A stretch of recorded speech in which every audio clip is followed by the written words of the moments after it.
बोले डॉक्टर साहब हमारा गधा बहुत बीमार है। डॉक्टर साहब बोले गर्मी पड़ रही कछु दिक्कत नहीं, जा एक गोली लाइन जा तुम्हारे गधा खुआ दियो। अब गधा की गोली तो गधवाई घाई होते जा बड़ी ज्यादा ही हो रहे 8 है कैसी कुछ अज्जा इतनी बड़ी गोली। वो बोलो कि डॉक्टर साहब एक बात बताओ, जब गोली गधा खे है कैसे? डॉक्टर बोलो कि फर्जी डिग्री के डॉक्टर नो ही हमारों के लिए बे भी उपाय है कि जब गोली गधा खे है कैसे? बोले कैसे? बोले एक सू को बांस ले लियो पोखला 2 खाट को, घरे जाइयो वो बांस डालियो गधा के मुंह में और गोली धर के फूंक दियो। वो कहने लगो मान गए यार डॉक्टर कि तुम बहुत होशियार डॉक्टर हो, घरे गाओ उन्हें खोक लो पोलो बांस ढूंढो गधा के मुंह में डारो मां से बोई लाए बांस को लठ डॉक्टर के ठाणो। कह लगो डॉक्टर बाहर निकल। डॉक्टर बोलो हो का गाओ? बोले तू बाहर निकल रहा कि नहीं? डॉक्टर समझ गओ कि कछु गड़बड़ हो गओ, जंगला में हो। बोलो हो का गा? बोले तुम बाहर आ रहा है कि नहीं? अरे तो बोले बता दो दे का होगा? बोले हम घरे गए। बोले हाउ। हमने गधा के मुंह में बांस धरो। बोले हाउ। हमने गोली धरी। बोले हाउ। हमने मुंह लगाओ। बोले हाउ। बोले हम नहीं फूंक पाए और गधा ने फूंक दो। सुबह गोली हमारे पेट में आ गई, आगी सी लगी पूरे पेट में।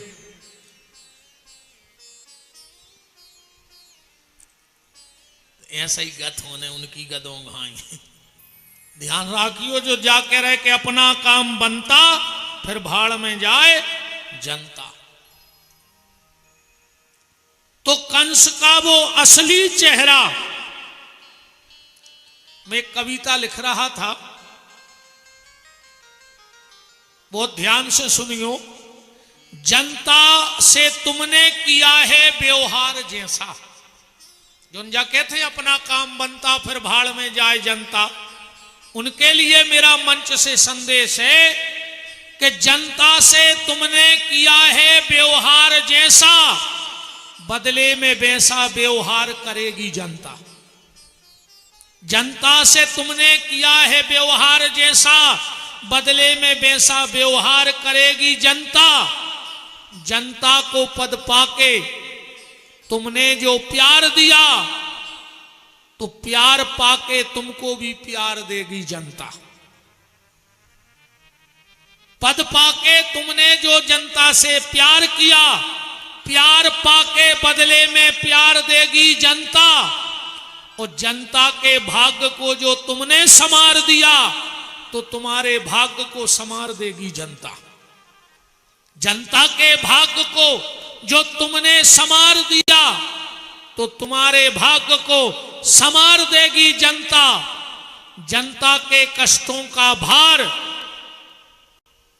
उतारा यदि, जनता के कष्टों का भार ना उतारा यदि, तो कुर्सी से तुमको उतार देगी जनता। अगर कष्टों का भार तुमने ना उतारा, तो जनता कुर्सी से उतारने भी आगे है। जनता के कष्टों का भार ना उतारा जो, तो कुर्सी से तुमको उतार देगी जनता। इसलिए कंस का चेहरा सबके सामने आ जाए,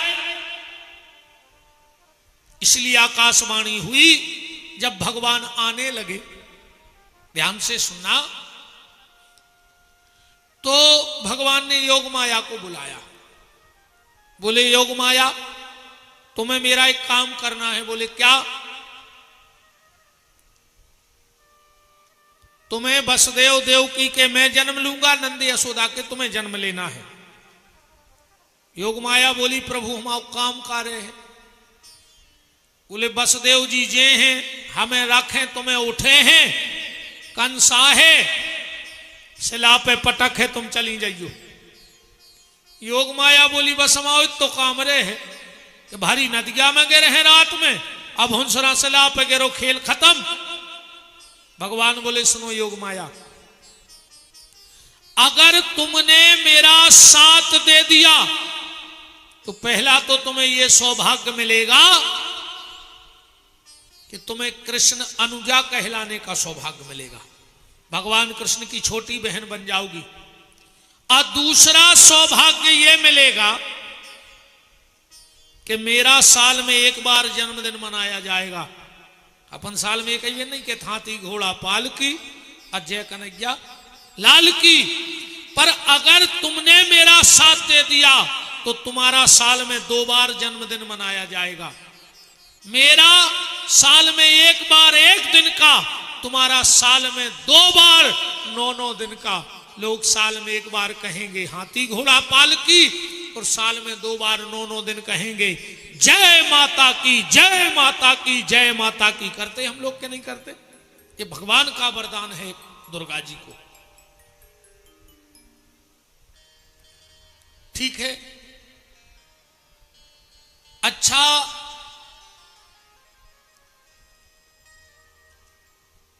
जैसे ही कंस को पता लगा कि जिस अष्टम गर्भ की, अरे कंस से तो नो डरा गो, तो एक दिन नारद जी ने कह दी, कंस ने पूछी कि हम मारवे वारो कैसो रहे। नारद जी बोले कर गया, उसने पूरे गांव में डिंडोरा पिटवा दो कि कौन कर गया, कपड़ा पहन लो तो हम फिर बताएं, भैंसे भगा दो, कर गया आदमों को मथुरा से निकाल दो। इतनो डरा गौरी कर गया को, एक ना रोटी खावे बैठो रे, दार हती बगरियों में डरो तो जीरो। जैसे ये ने कोरा डुबो के लगो दौड़ो दौड़ो, बोले काय, बोले दाल में कुछ काला है। अपन नहीं के दाल में कुछ काला है, जो कांसिया डरा गो तो वो कर गया जीरो देख के। जब संजा कहावत बन गई कि दाल में कुछ काला है, कंस ने रोटी खा वो बंद कर दो रे, इतनो डरा गो कर गया। जैसे ही इसको खबर मिली कि अष्टम गर्भ का जन्म हो चुका है, दौड़कर कारागृह में गया। और कारागृह में जाकर के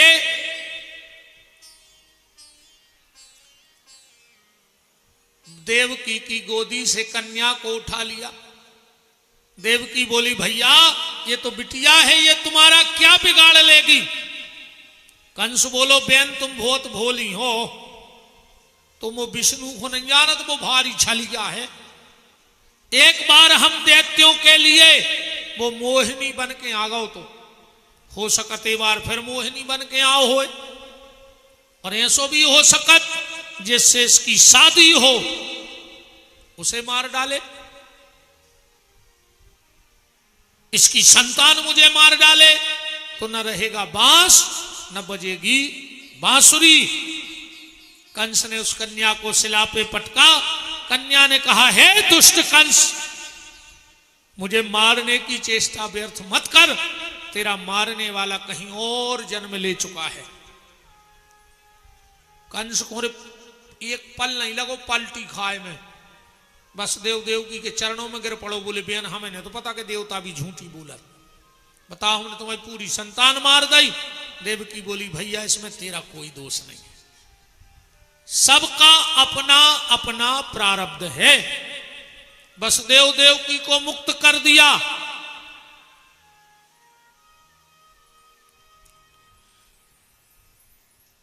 सुखदेव जी कहते परीक्षित चलो अब हम तुम्हें गोकुल का दर्शन कराते हैं, जहां पर आनंद घंड बाके बिहारी परम मंगलमय परमात्मा प्रभु पधार चुके हैं। अच्छा नंद बाबा के यहां क्या हुआ है, आप जरा भागवत जी का श्लोक पढ़ो। सुखदेव जी ने क्या कहा कि नंदस्त्वम आत्मज उत्पन्ने जाता अलहादो महामना विदिशा में बहुत बड़े बड़े विद्वान आए होंगे, हम तो देहाती आदमी हैं। पर आज तक किसी विद्वान ने कभी ये कहा मंच से कि नंद के लड़का भाव कई आज तक ने नंद के मोड़ा भाव कई, चलो बाहर के भी आए होंगे, कौन आज तक कई के नंद के पुत्र भाव, चलो पढ़े लिखे भी आए होंगे, नंद के सन भाव कई आज तक कौन क्या कहते हैं मंच से, नंद के आनंद भयो, क्योंकि भगवान मोड़ा नोई, लड़का नोई, बेटा नोई, छोरा नोई, सन नोई, वे तो आनंद हैं। क्योंकि सुखदेव जी कह रहे हैं नंदस्त्वम आत्मज उत्पन्ने जाता अलहादो महामना। नंद के आनंद भयो जय कन्हैया लाल की, भगवान आनंद हैं, किसी के बेटे नहीं हैं। वो तो हर वैष्णव के हृदय में प्रकट हो जाते हैं। बस सच्ची श्रद्धा चाहिए तो तुम भी नंद बन सकते हो। नंद का मतलब क्या है? आनंद। और जिस दिन तुम्हारे भीतर भजन का आनंद आ गया, उसी दिन परमात्मा तुम्हारे भीतर प्रकट हो गया। यशोदा का मतलब क्या है? जो दूसरे को यश देना जाने, उसका नाम है यशोदा। अच्छा, एक शब्द बड़ो प्यारो लिखो है थे, नंदस्त्वम आत्मज उत्पन्ने जाता अलहादो महामना। भगवान कौन के घरे जाते हैं? सुखदेव जी कह रहे महामना, विजा भी लिख देते महाधना, महाज्ञानी, महापंडित, महापुजारी, पर जो कछु नहीं लिखो, महामना। जिनका मन बड़ा है भगवान उसको प्राप्त होते हैं। न जाति बड़े से कुछ है, न संपत्ति से कुछ है, न बुद्धि से कुछ है, बस अगर तुम्हारा मन बड़ा है। जिसको जैसा लगे वैसा पढ़ लीजिए, जिसको जैसा लगे वैसा पढ़ लीजिए। कोई बंदूक से परिंदों को मारता है और कोई परिंदों को पानी रखता है ना। किसी को पक्षी मारने का, शिकार खेलने का शौक है, और किसी को पक्षियों को पानी रखने का शौक है। तो मन तुम्हारा कैसा है ये तुम्हारा आचरण बताता है। मन को बड़ा करिए, भगवान तुम्हें सहज ही प्राप्त हो जाएंगे। और मन कैसा बड़ा हो, नंद बाबा का मन कितना बड़ा है और यशोदा जी का मन कितना बड़ा है, ध्यान से सुन लेना। एक गांव में एक गरीब पति पत्नी रहते थे। पति बीमार रहता था, पर जो भी मेहनत मजूरी करके लाता, आधी आधी रोटी खाके पति पत्नी आनंद में जी रहे थे। पत्नी गर्भवती हुई, पति बीमार हो गया। पत्नी के बच्चा हुआ, बच्चे ने दुनिया में पहली सांस ली और पति ने दुनिया में आखिरी सांस ली। पत्नी भी बीमार रहने लगी। छोटा सा बच्चा, इसका नाम रखा गया ददुआ। ध्यान से सुन जाइयो कथा। पति मर गया, गरीबी है, इसका नाम रखा गया ददुआ।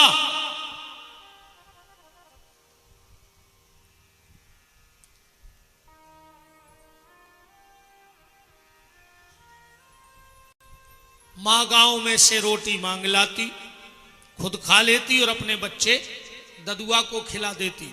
ददुआ 9 साल का हो गया। वो पूरा गांव था यादवों का, यदुवंशी रहते थे। उस गांव के आय का मुख्य स्रोत था गौ माता। पूरा गांव गैये रखे था। गायों से जो दूध घी दही होता वो बेच के अपने परिवार का उदर पोषण करते थे। एक दिन वो गरीब मां गांव में गई, 4-6 बुजुर्ग लोगों से बोली कि देखो आपको पता है हमारे पति नहीं है, गरीबी है, मेरा बेटा 9 साल का हो गया, इसे काम पे रख लो। गांव के लोगों ने क्या करेगा तेरा बेटा 9 साल का काम? बोले जो गांव के लोग गैया चराने जाते हैं तो गैया को देखत रहे जंगल में, जे को जो देने सो देते रहियो। गांव के लोग बोले सही भी है यार, अपने गांव को बच्चा है, देखत रहे गैयों में देते रहे भी अपन थोड़ो बहुत कछु न कछु। ददुआ गैया चराने जाने लगा 9 साल का। एक दिन की बात, जिस रास्ते से जंगल से गैया जाती थी वहां भगवान शंकर का बड़ा विशाल मंदिर था और वहां का राजा था चंद्रसेन, जो हर प्रदोष को भगवान शंकर की पूजा करने उस मंदिर में जंगल में आता था। ददुआ और गांव के लोग गैया लेके जा रहे थे, जंगल में देखा कि हाथी घोड़ा सिपाही खड़े हैं, राजा भीतर पूजा कर रहा हो। बरेदी तो गैया लेके जंगल चले गए, जो ददुआ उतना ही खेल में लग गया। हाथी देख, 9 साल को बाल बच्चों, सिपाहियों से बोलो कि काहे जे हाथी घोड़ा सब तुम ही दे आए। सिपाही बोले नहीं हम आए नहीं जी, राजा चंद्रसेन के आए। ददुआ बोलो माने चंद्रसेन सबसे बड़े हैं, उनसे बड़ो कोई नहीं आ। इतने में चंद्रसेन मंदिर में से उतरत आ रहे थे, उनके शब्दों में भी कानों में शब्द पड़े कि चंद्रसेन सबसे बड़े, उनसे बड़ा कोई नहीं। चंद्रसेन बोले नहीं बेटा, मैं सबसे बड़ा नहीं हूं, सबसे बड़े तो दुनिया में भोलेनाथ हैं, उनसे बड़ा दुनिया में कोई नहीं है। शंकर जी से बड़ो कोई नहीं है दुनिया में। एको भी प्रमाण ले ले। आज तक तो उन्होंने कौन कथा में सुनी कि राम बप्पा की जय बोली, कृष्ण बप्पा की जय बोली कहूं, और भोले बप्पा की या तो खूब सुनी उज्जे। तो सबसे सियाने को कहा है वे हैं बप्पा, तो उनसे बड़ों को है ही नहीं जाने उमार में न कछू में। बिना शंकर जी के कोई को काम नहीं बनो। आज नो राम जी जो नो रावण को नहीं जीत पाए, जो नो रामेश्वरम नहीं बैठा रहे, भगवान कृष्ण कंस को नहीं मार पाए, जो नो वृंदावन में गोपेश्वर महादेव नहीं बैठा लाए। तो जब राम कृष्ण का काम बिना भगवान शंकर के नहीं चलता, तो हमारा आपका काम बिना शंकर के कैसे चल जाएगा। चंद्रसेन बोला कि सबसे बड़े भोलेनाथ। ददुआ बोलो कि वे सब दे दे। राजा बोले वो क्या नहीं दे सकते, क्या नहीं दे सकते भोलेनाथ। ददुआ बोलो हमें एक गज्जा दे दे। अरे राजा बोलो भी तो 10 गन्ने दे दे, क्या नहीं एक चाय। राजा ने तो सहज में कह दी कि दे दे। ददुआ बोलो तो उनकी पूजा में कछु चाने पर।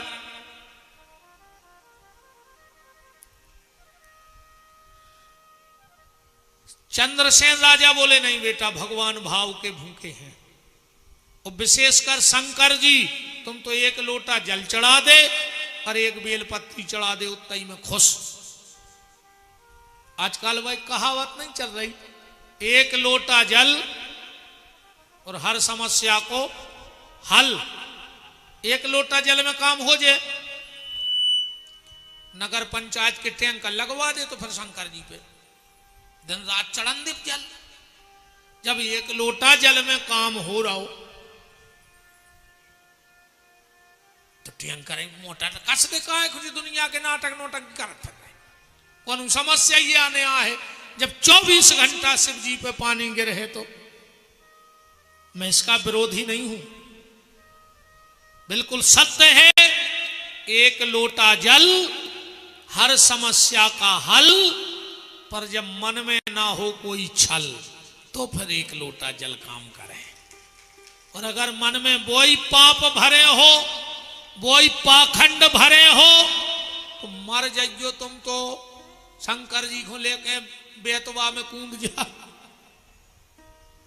कुछ नहीं होने। न भोलेनाथ तो वे देवता आए, वे खुद ही भोले हैं, और वे कहते हैं तुम जितने भोले उतनी भोले की कृपा तुम पे। बदमाशों के भगवान नहीं, भगवान तो भोलों के आए। आदमी रे भगवान हो का समझा वो के मंदिर में जे है कि ये बब्बा तुम्हारे पांव पर है, हमारे मोड़ा की नौकरी लग जाए तो हम 11 को प्रसाद चढ़े हैं। तुम जिंदगी भर 20,000 50,000 तनख्वाह ले, और भगवान 11,000 में बाबी बाई मिठाई। मिठाई भी कैसी चढ़ा भगवान को आदमी। 1 किलो को लाओ डिब्बा मंदिर में गए, बगल में से डिब्बा में डारी उगर गया, जित तो 9 में छप गाओ मुंगद है कही जय हो बब्बा तुम्हारे पांव पर है। अब पूरा तुम खा के चकरानी डकारें ले रहे, तुमने बब्बा को चढ़ाओ 1 किलो मुगद बेईमान। तुम्हारे घरे 56 भोग खाओ, अब भगवान सपरा के पिलिस इतनी सी बिलिया में शक्कर धर के कही जय हो भगवान। भगवान कह रहे बेईमान, तुम काजू किशमिश खाओ और हमको शक्कर खुआओ अकेली। अरे राम, बहुत सोच बेबारी बातें हैं प्यारे।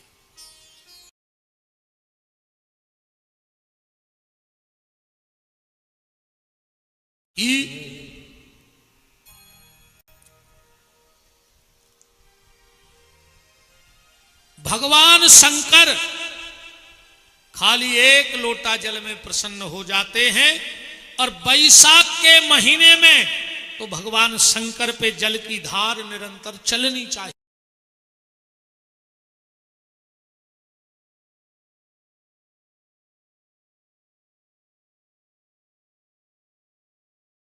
उसमें रुई लगा देते हैं, एक एक बूंद जल भगवान शंकर पे गिरता है। इसका क्या मतलब है? इसका क्या मतलब है? जब भगवान शंकर ने जहर पिया, ध्यान से सुनना बात को, तो जल्दी जल्दी में जहर पी तो लिया। भगवान शंकर ने विचार किया कि इसको मुंह में नहीं रख सकते। क्यों? बोले मुंह में मेरे प्रभु का नाम है, राम नाम उसी मुंह में है शिव जी के, और अगर मुंह में जहर रहेगा तो मेरे राम को तकलीफ होगी। शिव जी ने सोची गुटक जाए, फिर खबर आई कि हृदय में भी वे बैठे। जासु हृदय आगार बसही राम सर चाप धर। शंकर जी ने सोची अब क्या करें, उगल सकत नहीं, उगल रहे तो सृष्टि मिट जे। मुंह में रख नहीं सकत, राम जी को नाव है। हृदय में जहर रख नहीं सकत, कैसे राम जी बैठे। तो शिव जी ने सोची कि कंठ में रख लाएं। अब एक बहुत गहराई से समझियो, जब तक कंठ में कछु सहारो न हुई वो जहर कैसे सद जातो, वो तो हृदय में गिर। तो भगवान राम हृदय में बैठे बैठे सोच रहे हैं कि बारे भोलेनाथ, हमारी इतनी चिंता है तुम्हें। शंकर जी ने सोची अब हम गले में साध हैं वो जहर को। तो हृदय में बैठे हैं राम। शंकर जी ने मुंह से विष नीचे को ले गए, गटका निगला, तो यहां से चला विष और हृदय से ऊपर को चला राम। नीचे को गया विष और हृदय से ऊपर को चला राम, और दोनों गले में मिल गए। विष और राम मिला दो और इकट्ठा लिख दो तो क्या लिखा जाएगा? विश्राम। भगवान शंकर के जीवन का विश्राम हो गया, क्योंकि उनने विष और राम को मिला दिया। भगवान ने कहा भोलेनाथ जाओ, आज के बाद तुम्हारी नाभि से राई होती ना, राई मसाले में डालने वाली, उसके 20वां हिस्सा नित्य तुम्हारी तुड़ी से ये विष निकलेगा। तो भगवान शंकर की तुड़ी से रोज राई के 20वें हिस्सा बराबर वो विष निकलते। बैसाख में पड़ती है गर्मी बहुत, तो भगवान शंकर को बहुत तकलीफ होती है, बहुत तकलीफ होती है। इसीलिए गर्मी के समय भगवान शिव के ऊपर मटका रखा जाता है कि उनको विष से ठंडक मिलती रहती है। जिंदगी में एक प्रयोग करके देखना, भी जितने दिन बैसाख के बचे हैं, घर में जिन जिन के घर में शिव की पिंडियां रखी हो, नर्मदेश्वर हो, पारदवेश्वर हो, स्फटिक के हो, जिस भी रूप में मेरे भोलेनाथ बैठे हो, 3 बार दिन में हाथ में गाय का घी लगाकर और भगवान की पिंडी पे लगा देना। 3 बार भगवान शंकर को घी से मालिश कर देना, क्योंकि जब जलन होती है और जलन वाली जगह घी लगाने से। और सुनो, एक और उपाय बता रहा हूं, करके देखना। आपने देखा होगा गाय के और बछड़े के मुंह में झाग बन जाता है, बनता है फसूकर टाइप को, वो निकाल करके और भगवान शंकर के ऊपर जरूर रख देना, लगा देना, मालिश कर देना। फिर देखना तुम भगवान शंकर की कृपा। उस झाग से, गौ माता के मुंह से निकले हुए झाग से भगवान शंकर को बहुत शीतलता मिलती है। पहले एक उपाय करके देखना। हमारे उपाय ऐसे नहीं जानियो ने, हम जे दुनिया के ढोंग धतूरों में परत आए। निर्मल बाबा कैसे उपाय नहीं हमारे कि करिया परस धल्ले सो कृपा आजे, चटनी खा ले सो कृपा आजे। कहा तुम्हारे नाटक मचाए हैं, अब ऐसी कृपा आ रही। तेरे वो निर्मल बाबा ने कह दी कि शंकर जी फेंक दे घर में से, इन मेरे पूरे शंकर जी फेंक दे। हमारे सागर में भूतेश्वर पे ढेर लगो रे शंकर जी को। कौन दिना हम जैसो ढोंगी पाखंडी टीवी पे बैठ के कह दे है कि घर बारे को जहर दे दे कृपा आज तो कमाड़ा रहो। ऐसी कृपा नहीं याद बेन हरो। ये दुनिया भर के ढोंग धतूरे ने करो। नाय की मूंग माय चढ़ायाओ, नाय को दिया माय जलायाओ, नाय के पत्ता नाय धर आओ, दिन भर यही में लगी। इनसे कछु नहीं होत।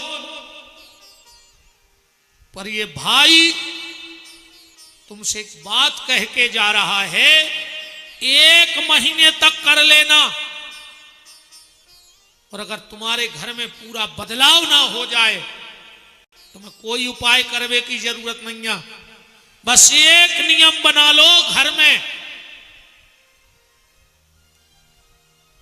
तुम इस भाई को जिंदगी याद रखोगी।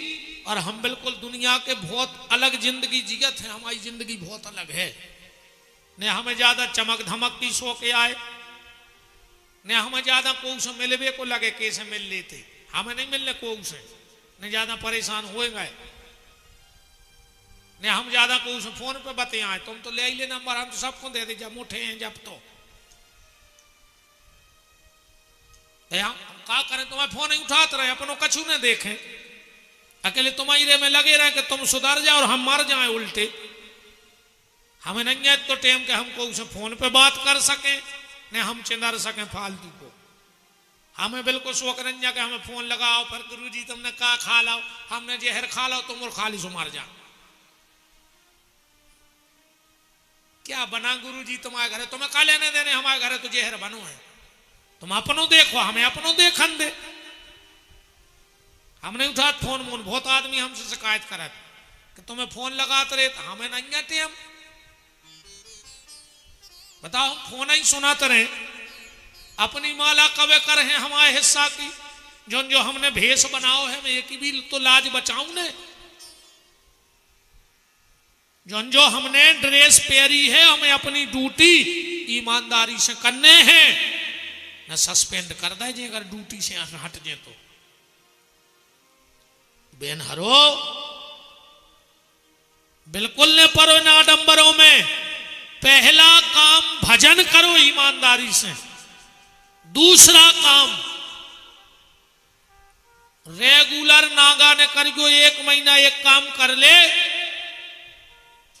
यूट्यूब पे हमारी अगली कथा देख लियो फिर जहां होए। और अगर तुम्हें 1 महीना में तुम्हारे घर में बदलाव न मिले तो तुम हमारी जहां कथा हो तो अज्जो और सीधी मंच पे अज्जो। हम तुम्हें दो ही तरफ को किराव दे हैं बेन, और तुम्हें जो मने आए सबसे माइक में होकर जो सबके सामने। ऐसी चाय जोन की चाय जोन बातें नहीं माने गए। बाजार से 100 रुपया को मटका ले तो घेरों से घुमा के ठक ठक ठोक के देखा तो 100 रुपया को मटका लाओ और ओखो भी तुमने 10 बेर ठोक के देखो। जे मुत के ढोंगी पाखंडी बाबा हो रहे, इनको भी तना ठोक के तो देखो कि तुम्हारे घर लायक है कि नहीं। तो को ने कछु कही। दादू जी की कथा हम सुना रहे थे, बड़ा प्रभाव था दादू जी का। एक राजा ने बड़ी चर्चा सुनी थी कि दादू महान संत हैं, उन्हें सोची हम उनसे दीक्षा लें। से एक दिन घोड़ा पे बैठ के गौ दादू के आश्रम। दादू बीन रहे तेरे कंडा, आश्रम के तनक दूर। उस राजा ने कहा फकीर दादू का आश्रम कहां है। अब वे तो भजन कर रहे थे, कंडा बीन रहे थे। 3 बेर कही दे, राजा गुस्सा आ गई। राजा ने निकार के हंटर 5-6 दादू में पट पट पट